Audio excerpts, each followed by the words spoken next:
Hello, Vande Mataram, Bharat माता की जय। कैसे हैं दोस्तों आप? मुझे लगता है कि आप सब मस्त होंगे और अपनी पढ़ाई करने में व्यस्त होंगे क्योंकि एग्जाम आप लोगों का काफी नजदीक है। और आज की वीडियो में हम दिसंबर के इंपॉर्टेंट करंट अफेयर के बारे में डिस्कस करेंगे। और इससे पहले जो हमने लास्ट 5 मंथ है उनके करंट अफेयर को डिस्कस कर लिया है, और आज जितने भी 30 मोस्ट इंपोर्टेंट करंट अफेयर है आज डिस्कस करने वाले हैं। तो अगर आपको अभी तक डिस्क्रिप उसका नहीं पता है पीडीएफ का कहाँ मिलेगी, तो आपको पता होना चाहिए क्योंकि लास्ट 5 वीडियो में अपलोड कर दी है। तो इसकी डिस्क्रिप्शन में आपको एक लिंक दिया होगा, वो टेलीग्राम लिंक होगा, वहां से आके आप इसको बेसिकली डाउनलोड कर सकते हैं। तो आज का वीडियो शुरू करते हैं। अपनी सीट बेल्ट को बांध ले क्योंकि शुरू होने वाला है सो एट द स्टडी टॉपिक। तो सवाल नंबर पहला है, हाल ही में राजस्थान ने कहा स्नेक पार्क खोला है? स्नेक पार्क वही स्नेक है जिसको आप लोग, ये क्या है, यही है, ये मानो नहीं मामू है, ठीक है, जिसको आप ये बोलते हो। बेसिकली ये इसके लिए पार्क खुला है। ऑप्शन दे रखे हैं उदयपुर, कोटा, उधमपुर और जयपुर। ये सारे ऑप्शन कहाँ के हैं? राजस्थान के। तो देखो कहाँ पे ऐसा पार्क खुला है, इन चारों में से सही आंसर आपको बताना है। तो सही आंसर क्या हो जाएगा? कोटा। कोटा में यह पार्क खुला है। इसमें करीब 10 करोड़ की इसमें लागत लगी है, और इसमें 50 से भी ज्यादा, कितने, 50 से भी ज्यादा जो प्रजाति है सांपों की वो देखने के लिए मिलेंगी। ये बेसिकली जो सांप होते हैं, स्नेक होते हैं, उन्हें कंजर्वेशन के लिए ये किया गया है। ठीक है, आगे बात करते हैं सवाल नंबर 2 की। हाल ही में किस राज्य सरकार ने स्वच्छ ऊर्जा को बढ़ावा देने के लिए हरित हाइड्रोजन नीति, ग्रीन हाइड्रोजन पॉलिसी लागू करने का निर्देश जारी किया है? तो वो कौन सा राज्य है? ऑप्शन आपके सामने है। क्या वो उत्तर प्रदेश है? क्या मध्य प्रदेश, बिहार या झारखंड? उससे पहले आप आंसर बताओ, इतने में आपको बताता हूँ कि जो हम देख रहे हैं आजकल ग्लोबल वार्मिंग का इशू, ठीक है, इतना बढ़ता जा रहा है कि जो अंटार्कटिका है, ये अंटार्कटिका है नीचे, ऊपर पोलर रीजन है ये, ठीक है, उसके ग्लेशियर भी पिघलते जा रहे हैं। और अगर इक्वेटर पे देखो तो इक्वेटर पे भी हीट, 0 डिग्री इक्वेटर पे हीट बढ़ती जा रही है, जिससे वजह से आप अगर गर्मियों में निकलोगे, आने वाली है, अगर हम गर्मियों में बाहर निकलोगे तो स्किन जलने लगती है, और उसकी वजह से इन्फेक्शन भी देखने के लिए मिलते हैं। ठीक है, उसके वजह से हमको क्या करना पड़ेगा, जो जितना भी ग्लोबल वार्मिंग हो रहा है उसको कंट्रोल करना है।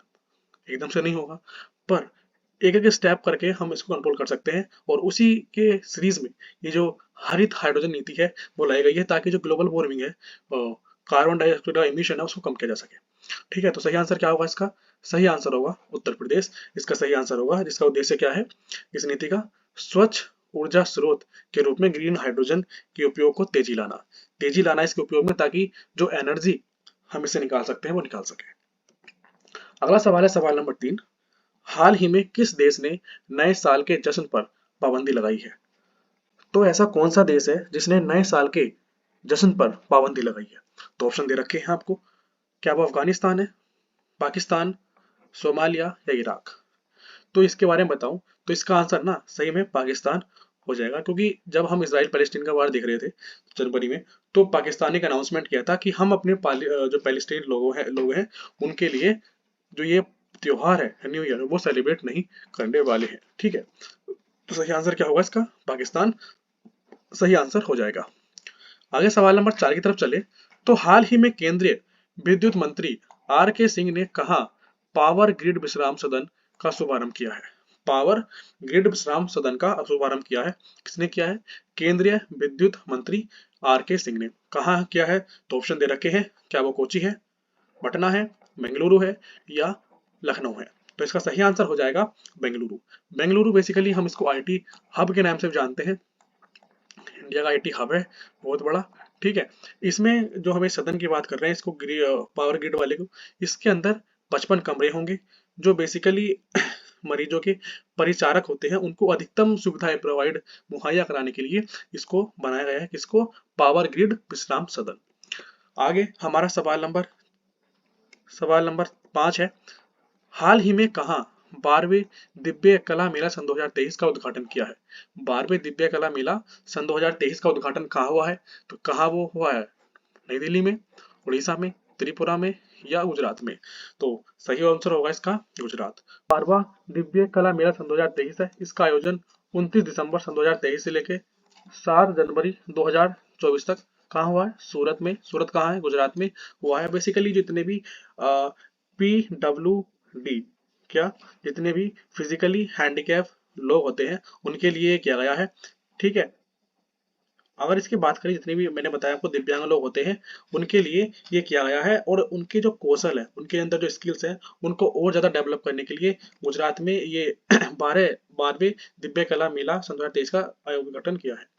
सवाल नंबर 3 है, हाल ही में भारत और किस देश ने कुंडलकुलम परमाणु ऊर्जा संयंत्र के विस्तार के लिए समझौते पर हस्ताक्षर किए हैं? कुंडलकुलम परमाणु ऊर्जा संयंत्र, तो कौन से वे दो देश हैं? पहला तो इंडिया, पर दूसरा देश कौन सा है? दूसरा देश क्या है? वो अमेरिका है, जापान है, साउथ कोरिया है, या रूस है? तो इसका सही आंसर हो जाएगा रूस। रूस वो देश है जिसने भारत के साथ मिलकर इस जो ये संयंत्र है उस पर साइन किया है, कुंडनकुलम में। और कुंडनकुलम क्या है? एक परमाणु ऊर्जा संयंत्र है, याद रखना इसको। इससे जो होगा, जो तमिलनाडु और केरला है, कौन से? तमिलनाडु और केरला है, उसमें 6 लाख से भी ज्यादा घरों में बिजली पहुंचाने की उम्मीद की गई है। ठीक है। आगे बात करते हैं सवाल नंबर 7 की। हाल ही में कहाँ 8वीं हिंद महासागर नौसेना संगोष्ठी का समापन हुआ है? तो कहाँ हुआ इसका समापन? तो सही आंसर क्या होगा? न्यू दिल्ली, बैंकॉक, मोरक्को, या उलांगबतौर। देखो ये सब ऑप्शन आपने सुने होंगे, पर उलांगबतौर कहाँ का रीजन है? क्या आपने इसके बारे में सुना है? तो ये मंगोलिया, मंगोलिया के बारे में तो सुना ही होगा, चाइना के ऊपर ये वही रीजन है, उसमें ये हुआ है। तो उसमें हुआ नहीं है, मैं बता रहा हूँ, बेसिकली ये हुआ है बैंकॉक में। और बैंकॉक किसकी राजधानी है? थाईलैंड की। ठीक है, थाईलैंड की राजधानी है। इसकी स्थापना 2008 में हुई थी। जितने भी हम मैरीटाइम इश्यूज देखने के लिए मिलते हैं, मुद्दे होते हैं, समुद्री मुद्दे होते हैं, उनको सुलझाने के लिए, उन पर चर्चा करने के लिए, और उनका एक कॉमन सॉल्यूशन निकालने के लिए इस चीज की, किसकी, हिंद महासागर नौसेना संगोष्ठी की स्थापना हुई थी। आगे बात करते हैं सवाल नंबर 8 की। सवाल नंबर 8 में पूछा है, किस राज्य सरकार में भूमि मानचित्रण, अपराध नियंत्रण और कृषि को बढ़ाने सहित विभिन्न अनुप्रयोगों के लिए ड्रोन तकनीकी को अपनाया है? तो ऐसा कौन सा राज्य है जिसने ड्रोन तकनीकों को अपनाया है? किसके लिए? भूमि के मानचित्र के लिए, जो अपराध नियंत्रण करने के लिए, और कृषि को बढ़ाने के लिए। तो बेसिकली जब हम कृषि की बात करते हैं तो हमारे दिमाग में एक ही इमेज बनती है, और वो कौन सा राज्य है? तो हरी हरी, कौन सा? हरियाणा। ये छोटी की मात्रा है यहाँ पे, हरियाणा। ठीक है। हरी, हरी मतलब खेती, और कहाँ होती है? हरियाणा में। सही बात है। आगे बात करते हैं, तो सही आंसर क्या हो जाएगा इसका? हरियाणा। अगला सवाल है सवाल नंबर 9। हाल ही में कौन सा राज्य 84 इंस्टॉलेशन के साथ रूफ टॉप सोलर में शीर्ष स्थान पर रहा? किसपे? Roof top solar. तो गुजरात होगा, सिक्किम होगा, सिक्किम होगा, मणिपुर होगा, या उत्तर प्रदेश होगा? तो इसका सही आंसर हो जाएगा गुजरात। क्या हो जाएगा? गुजरात इसका सही आंसर हो जाएगा। बेसिकली रूफ टॉप सोलर यानी, अगर आप गुजरात को देखें तो गुजरात में सबसे ज्यादा हमें विंड एनर्जी देखने के लिए मिलती है। क्या? विंड एनर्जी देखने के लिए मिलती है, और सोलर एनर्जी भी। तो इसलिए जो रूफ टॉप यानी सोलर एनर्जी को रूफ पे रखे पैनल्स को, वहां से एनर्जी निकालने की बात की गई है। अगला सवाल है सवाल नंबर 10। हाल ही में भारत की पहली आर्टिफिशियल इंटेलिजेंस सिटी कहाँ बनाई गई है? तो कहाँ बनाई गई है पहली AICT? कहाँ बनाई गई है AICT? तो सही आंसर हो जाएगा पुणे, या लखनऊ, या फिर हमारा बेंगलुरु, या कोची। तो सही आंसर इसका हो जाएगा लखनऊ। लखनऊ इसका सही आंसर हो जाएगा, जहां पे क्या बनाई गई है? पहली आर्टिफिशियल इंटेलिजेंस सिटी। अगला सवाल है हमारा सवाल नंबर 11। सवाल नंबर 11 में पूछा है, हाल ही में किस भारतीय अभिनेत्री को मिनरल वाटर ब्रांड बिस्लेरी, इसका पानी तो आपने सबने पिया होगा, ने किसको ग्लोबल ब्रांड एम्बेसडर नियुक्त किया है? तो किसको बनाया? आलिया भट्ट को बनाया है, श्रद्धा कपूर, या टीना कैफ, या दीपिका पादुकोण? तो इसका सही आंसर क्या होगा? इसका सही आंसर होगा दीपिका पादुकोण को बनाया है। अगले सवाल की तरफ देखें तो यहाँ पे है सवाल नंबर 12। इसमें पूछा है, किस विश्वविद्यालय ने मौलाना अब्दुल कलाम आजाद यानी माका ट्रॉफी को अपने नाम किया है? ट्रॉफी को अपने नाम किया है, तो कौन सा ऑप्शन होगा इसका? ऑप्शन नंबर ए है दिल्ली विश्वविद्यालय, अगला ऑप्शन है जामिया मिलिया इस्लामिया, और थर्ड ऑप्शन है गुरु नानक देव विश्वविद्यालय, या फिर है जादवपुर विश्वविद्यालय। तो इसका सही आंसर क्या होगा? गुरु नानक देव विश्वविद्यालय इसका सही आंसर हो जाएगा।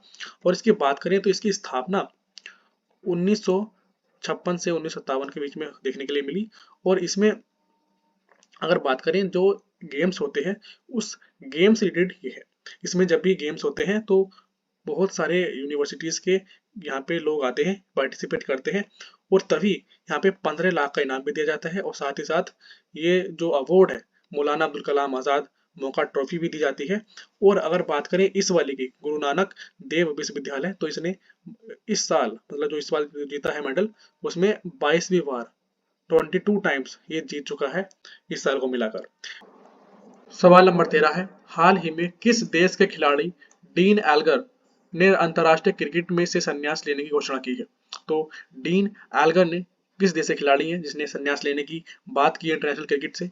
तो किस देश के खिलाड़ी हैं? क्या वे दक्षिण अफ्रीका के हैं, साउथ अफ्रीका, ऑस्ट्रेलिया या इंग्लैंड? तो इसका सही आंसर हो जाएगा दक्षिण अफ्रीका। दक्षिण अफ्रीका इसका सही आंसर हो जाएगा। जो डीन एल्गर है ये कहाँ के खिलाड़ी थे? ये दक्षिण अफ्रीका के खिलाड़ी थे, उन्होंने संन्यास लेने की बात की है इंटरनेशनल क्रिकेट से। अगला सवाल पे देखते हैं। तो सवाल नंबर 14 है, हाल ही में कहाँ जल महोत्सव सन 2023 का 8वां संस्करण शुरू हुआ है? किसका हुआ है? पहली बात तो जल महोत्सव सन 2023 कौन सा संस्करण है? 8वां। ठीक है, अब ये कहाँ हुआ है? क्या लखनऊ में, उज्जैन, खंडवा या आसनतोल? तो इसका सही आंसर हो जाएगा खंडवा। खंडवा कहाँ पे है? ये मध्य प्रदेश के अंदर है। और ये जो फेस्टिवल है ये 20 दिसंबर सन 2023 को मध्य प्रदेश में चल रहा है। ठीक है, और इसमें बेसिकली जो आयोजन किया है इसका, वो मध्य प्रदेश पर्यटन बोर्ड यानी मध्य प्रदेश टूरिज्म बोर्ड ने इसका आयोजन किया था। आगे बात करें सवाल नंबर 15 की। तो सवाल नंबर 15 में पूछा है, किस देश के सुल्तान हैथम बिन तारिक को 3 दिवसीय यात्रा पर भारत आए थे? तो बताइए किस देश के थे वो? क्या वो ओमान के थे, यूएई के थे, सऊदी अरेबिया या कुवैत? तो इसका सही आंसर क्या हो जाएगा?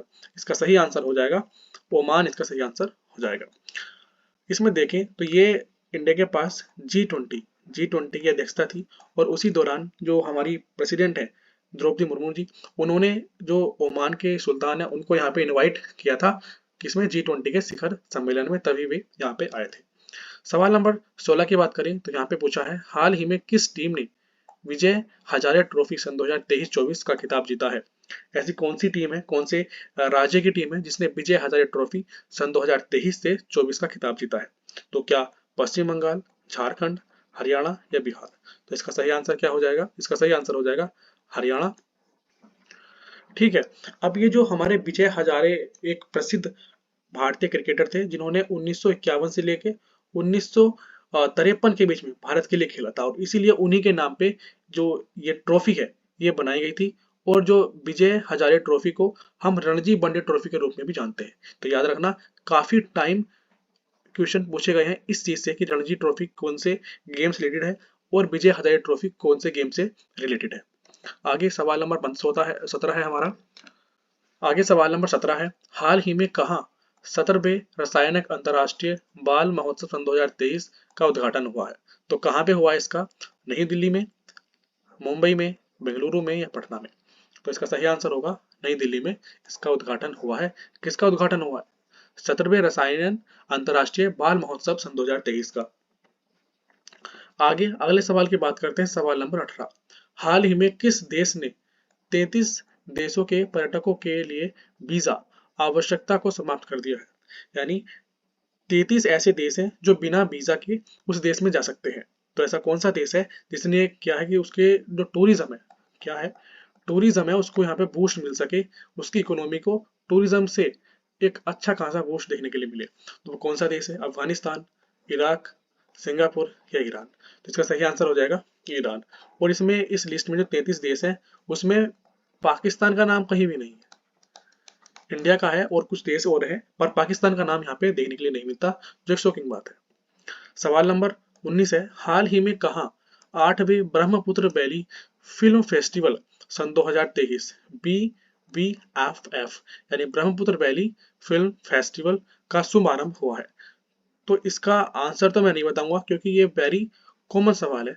इससे अगर आप सवाल का जो सवाल है उसको अगर डीपली पढ़ोगे तो आपको समझ में आ जाएगा इसका आंसर क्या होना चाहिए।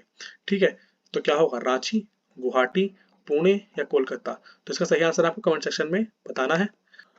अगला सवाल है, हाल ही में किस राज्य में पहली इंट्रा डिस्ट्रिक्ट हेलीकॉप्टर सर्विस का उद्घाटन किया है?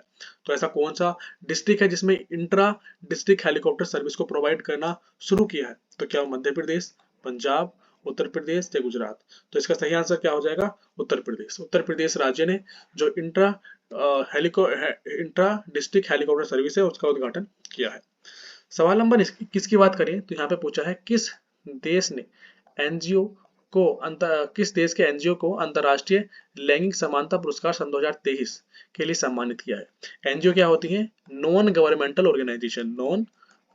ऑर्गेनाइजेशन। और किस बेसिस पे? जेंडर पे। ठीक है, अंतर्राष्ट्रीय लैंगिक समानता पुरस्कार सन 2023 यानी जेंडर पे ये पुरस्कार मिला है। तो कौन से देश को मिला है? ताजिकिस्तान, अफगानिस्तान, ईरान या इराक? तो इसका सही आंसर हो जाएगा अफगानिस्तान को ये मिला है। और ये कब हुआ था? किसने दिया है? फिनलैंड ने दिया है। कब? 11 दिसंबर को। ठीक है, आगे बात करते हैं सवाल नंबर 22 की। सवाल नंबर 22 में पूछा है हाल ही में जेवियर माइली, कौन? जेवियर माइली, इसके बारे में तो करंट में थे, सबने सुना होगा, ने किस देश के राष्ट्रपति के रूप में शपथ ली है? ये राष्ट्रपति बने हैं, क्या बने हैं? प्रेसिडेंट बने हैं, पर ये किस देश के प्रेसिडेंट बने हैं हाल ही में, ये बताना है। तो इसका सही आंसर क्या हो जाएगा? अर्जेंटीना। क्या हो जाएगा? अर्जेंटीना इसका सही आंसर हो जाएगा। अर्जेंटीना के रिसेंटली बने हैं। आगे बात करें सवाल नंबर 23 की। सवाल नंबर 23 में पूछा है हाल ही में कौन सा राज्य एफडीआई प्राप्तकर्ता के रूप में देश में शीर्ष स्थान पर रहा? एफडीआई मतलब foreign direct investment. Foreign direct investment प्राप्तकर्ता जहां पर सबसे ज्यादा एफडीआई आई है, तो वो कौन सा राज्य है? क्या कर्नाटक है, उत्तर प्रदेश, राजस्थान या महाराष्ट्र? इसका सही आंसर हो जाएगा महाराष्ट्र, इसका सही आंसर है। अगला सवाल है सवाल नंबर 24। इसमें पूछा है हाल ही में किस देश ने Juke-2 वाहक रॉकेट का सफलतापूर्वक अंतरिक्ष में प्रक्षेपित किया है? तो इसका सही आंसर क्या हो जाएगा? उत्तर कोरिया, जापान, चीन या रूस? तो इसका सही आंसर हो जाएगा चाइना। चाइना इसका सही आंसर है। सवाल नंबर 25 की बात करें तो सवाल नंबर 25 में पूछा है हाल ही में कहां आर्टिफिशियल इंटेलिजेंस शिखर सम्मेलन सन 2023 हुआ है? यानी GPAI समिट सन 2023 कहाँ हुई है? तो सही आंसर हो जाएगा इसके न्यू दिल्ली में हुई है। और जो न्यू दिल्ली है उसने एक स्टेप उठाया है toward the awareness of artificial intelligence, क्योंकि आर्टिफिशियल इंटेलिजेंस है, इससे अच्छे काम भी हो सकते हैं और बुरे काम भी हो सकते हैं। जैसे अपने हमें डीप फेक देखा था, उसके वजह से भी काफी सारे ऐसा हो सकता है कि जो किसी की प्राइवेसी है उसको भी यहाँ पे थ्रेटन किया जा सकता है बाय एआई। और इससे जो आप 10 घंटे काम है वो एक बहुत कम पीरियड ऑफ टाइम में भी कर सकते हो। तो इसको कैसे मैनेज करना है, ठीक है, सतर्कता कैसे बढ़ानी है, उसके बारे में ये थी। आगे बात करते हैं सवाल नंबर 26 की। तो सवाल नंबर 26 में पूछा है हाल ही में किस देश के वित्तीय जोखिम प्रबंधन के लिए एक प्रांत एक नीति दृष्टिकोण पेश किया है? तो कौन सा ऐसा देश है? तो ऑप्शन चाइना, भारत, रूस या अमेरिका? तो इसका सही आंसर बहुत सारे लोग लगाएंगे भारत, क्योंकि भारत लगाता है वासुदेव कुटुंबकम। ठीक है, तो उससे सोच के इसको लगाएंगे, पर सही आंसर इसका क्या हो जाएगा? चाइना इसका सही आंसर हो जाएगा। सवाल नंबर 27 की तरफ चले तो यहाँ पे है हाल ही में किस राज्य सरकार को COP28 में नवीनीकरण प्रयासों के लिए अंतर्राष्ट्रीय सम्मान प्राप्त हुआ है? बेसिकली COP की फुल फॉर्म क्या है? कॉन्फ्रेंस ऑफ पार्टी कौन सी 28? अब ये COP 28 कहाँ हुई है? UAE, United Arab emirate. Option है उत्तर प्रदेश, मध्य प्रदेश, बिहार, झारखंड। तो कौन सा राज्य है जिसको ये सम्मान प्राप्त हुआ है? तो इसका आंसर हो जाएगा बिहार, वो राज्य है। अगला सवाल नंबर 28 की बात करें तो हाल ही में कहां IVA international boxing association junior विश्व मुक्केबाजी चैंपियनशिप सन 2023 का आयोजन किया गया है? तो क्या वो हंगरी, आर्मेनिया, सिंगापुर या किर्गिस्तान? तो इसका सही आंसर हो जाएगा आर्मेनिया। आर्मेनिया में क्या हुआ है? IBA का क्या हुआ है? वहां पे आयोजन हुआ है। IBA मतलब इंटरनेशनल बॉक्सिंग एसोसिएशन। सवाल नंबर 29 में पढ़ते हैं हाल ही में किस देश का अंकोर बाट मंदिर दुनिया का 8वां अजूबा बना है? दुनिया में कितने वंडर्स हैं? वंडर्स मतलब अजूबे 7, और अब कौन सा एक जुड़ चुका है, उसका नाम क्या है? अंकोर बाट मंदिर। कहाँ का है ये? श्रीलंका का, कंबोडिया का, मलेशिया या नेपाल? तो इसका सही आंसर हो जाएगा कंबोडिया। कंबोडिया इसका सही आंसर हो जाएगा। आगे बात करते हैं सवाल नंबर 30 के बारे में। ये जो सवाल है लास्ट सवाल है, और क्वेश्चन का लेवल देख के आपको पता लगा होगा कि सवाल कितने इंपॉर्टेंट है और कितने बार ऐसे ही क्वेश्चन पूछे गए हैं एग्जाम में। तो सवाल नंबर 30 की बात करते हैं। हाल ही में किस राज्य सरकार ने मिशन दक्ष, इंपोर्टेंट है, मिशन दक्ष लॉन्च किया है? तो क्या होगा इसका आंसर? पंजाब, हरियाणा, झारखंड या बिहार? तो इसका सही आंसर हो जाएगा बिहार राज्य ने जो मिशन दक्ष है उसको लॉन्च किया है। और मिशन दक्ष का पूरा नाम क्या है? ज्ञान और कौशल के लिए गतिशील दृष्टिकोण। किसके लिए? ज्ञान और कौशल के लिए गतिशील दृष्टिकोण, जिसका उद्देश्य क्या है? कक्षा 3 से लेके कक्षा 8 के लिए जो बच्चे, कमजोर बच्चे होते हैं, छात्र होते हैं, उनके लिए एक विशेष रूप से हिंदी, गणित और अंग्रेजी की कक्षाएं प्रदान करना।